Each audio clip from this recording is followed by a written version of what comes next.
Welcome back to What Arty Noobs with General Disturbance. This is an M53 M55, the Tier 9 American SPG, and it's located on the south spawn of Cliffs under the command of firekitty. Now, one mark on the barrel, one mark of excellence, and one baby about to be born sometime in the next few days. Firekitty is heavily pregnant, Time to roll out. and the battle has commenced. Well, even though she's with child, yep, she can still play, and play well. And she's moving off to a firing position, and I think she's found one.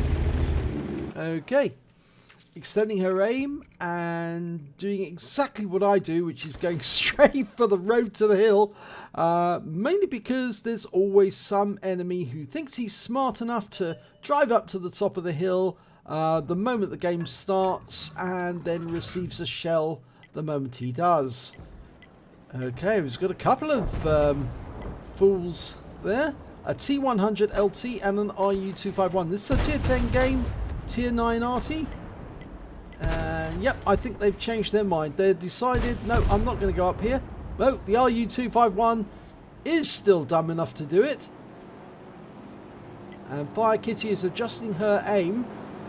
Yep, fires around and it goes long. It goes very long and lands on the hill behind. Okay, she's turned the vehicle round to adjust it. We've got somebody on top of the hill right now, 1390, but she's now looking for a counter battery at the enemy rear. 34.67 seconds, or is it 87 seconds? It's 34 seconds at least, 35 seconds in total. She's looking for the tracer from the enemy Arty and decided instead to go for the western pass. We've got a mouse trying to come up there, and she's zeroed in on that spot on the rise. But there's two tanks here, and she fires at the Samur and kills him. 128 hit points only, but it's another gun out of the game. Right, 35 seconds now to the next shell. Indicating the spot on the ground where she's aiming to let her teammates know so they don't go into the splash zone. That FB4202, he's well low on hit points, and I'm not sure he's going to survive very much longer. Not if that mouse gets at him again. Okay, we're loaded now. And the FB4202's gone out, but the shell lands short. In fact, very short. It lands quite some distance away from that mouse. And that's very bad RNG, because she was aiming at the mouse, but for some reason it didn't hit the target. Okay, so she's moving, changing position to avoid any counter battery, trying to get a different angle. And also to take precautions, because the enemy has now occupied an area where they can look into our cap zone, and if she'd stayed where she was, she probably would have been spotted the moment she fired. And she's now looking for a counter battery in near the enemy cap, but she's changed her aim and is going for the mouse again. Round out. It lands directly behind the mouse for 192 hit points. Now, this is fairly low scoring for an M53, M55 at the moment. That's because several of the shells have gone astray. The one on the hill, the one on the mouse, and well, that one that just landed behind the mouse but didn't do very much in the way of damage. That may be about to change.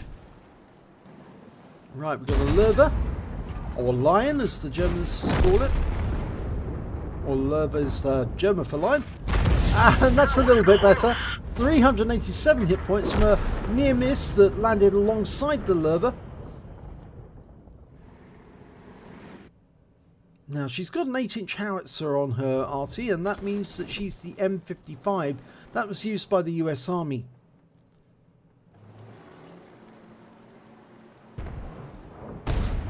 The M55 and the M53 were an air transportable SPG, but they did use a petrol engine, so they had to drain the fuel before they could actually take it on board an aircraft. Just try and splash that Wizzy 120 and gets him for 256 hit points. scores are even at the moment. We've got an ELC even around the cliff side. He's actually over the far east side of the map, but or as far as you can get without dropping off into the water. And he's spotting for us actually, which is very useful. But firekitty's going to go for this T-34, I think. Dialing in, round out. It lands short again. She's getting some very bad RNG here. The shells are landing not where they're aimed, but they're landing some distance away. But she did stun the T-34 and he did take some damage, so she's picked up some stun assist. Right, now these tanks, the T-100LT and the Wizzy-120, both being spotted by the ELC even. One of them's going up the hill. We've got a T-100LT going up the hill. She's almost loaded. I think she's going to try to hit that Wizzy-120. Nope, she's changed her mind, going for an OHO instead. It's 100% health, and there's a Striv 103 there as well. Fired that one in, and that's a direct hit. 458 hit points and some stun, and that's really going to help.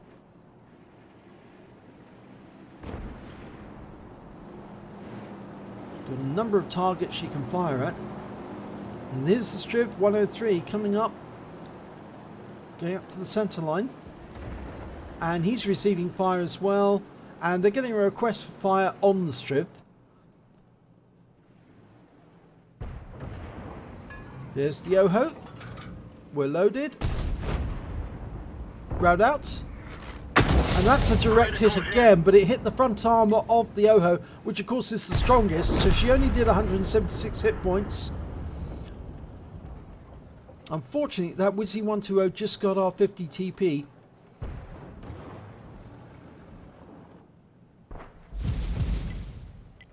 Gonna line up the OHO for another shot. She's marked the ground.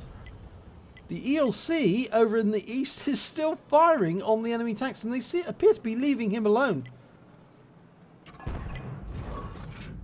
Right, round out on the OHO, and another direct hit on the strong armor. 193 hit points this time. But it all helps. And the OHO is stunned. And every time there's a critical hit like that, it means that he's probably lost something like a crew member or a ammo rack or something that's actually caused him inconvenience. Right, and here's a bit of an inconvenience for this 100 LT. There's another enemy tank up there, also a 100 LT. And I think that firekitty's going to try and put a round on him.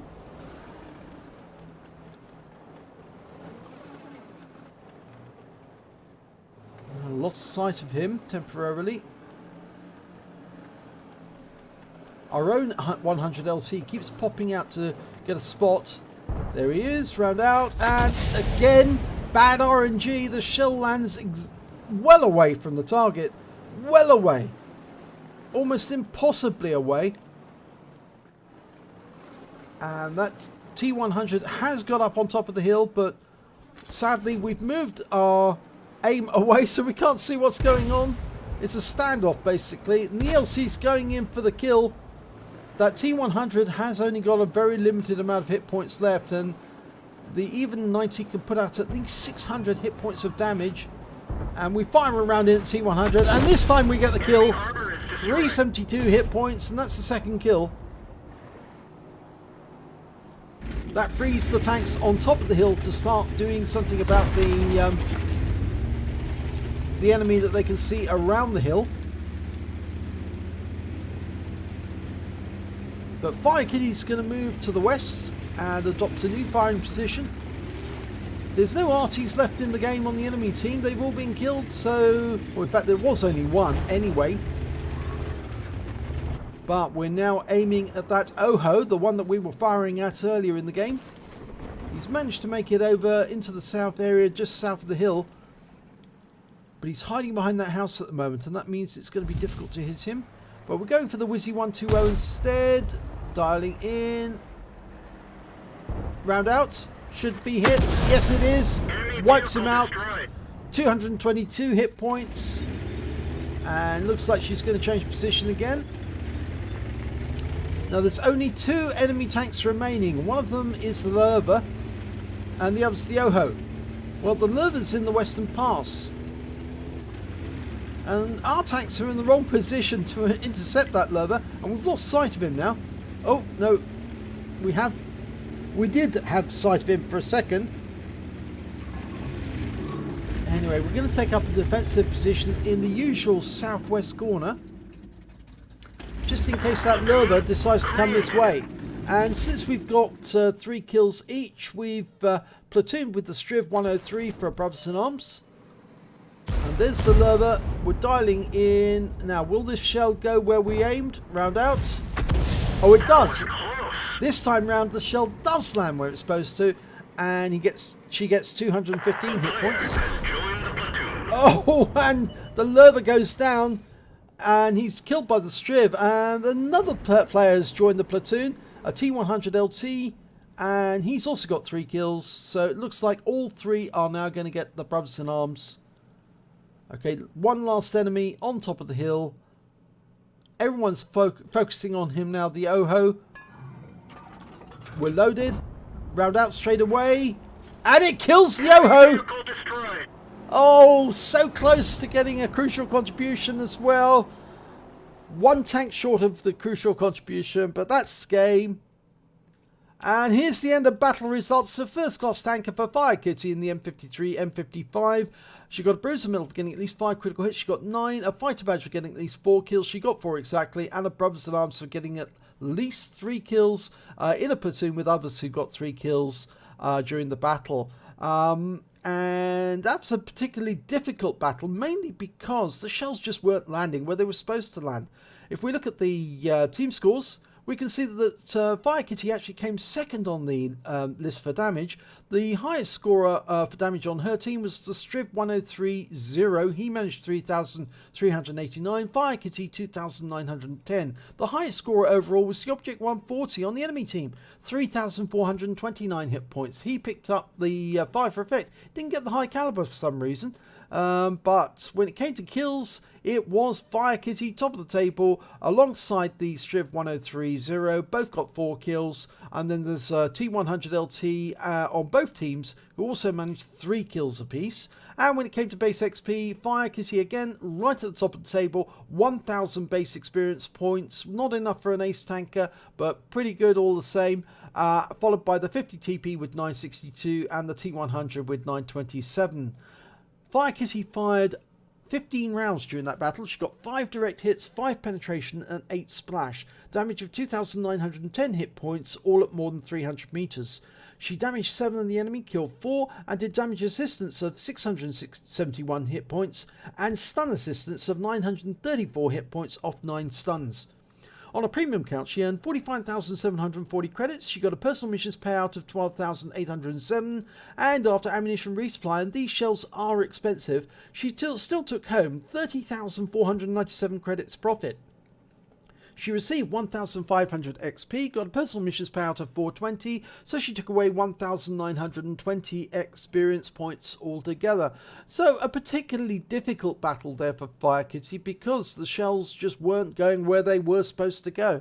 But we all have those battles every now and then. In fact, I know it can be incredibly frustrating and can lead to losses if you fire at a particular point and the shell goes nowhere near where you aimed, and of course you miss your target, and then that target goes on to kill your teammates. So yes, it can be very, very difficult when RNG is not following your in your direction, but these days happen. So if you enjoyed this replay, please give it a like and do subscribe to our channel, and hopefully it'll be your replay that I'll be featuring in the next video.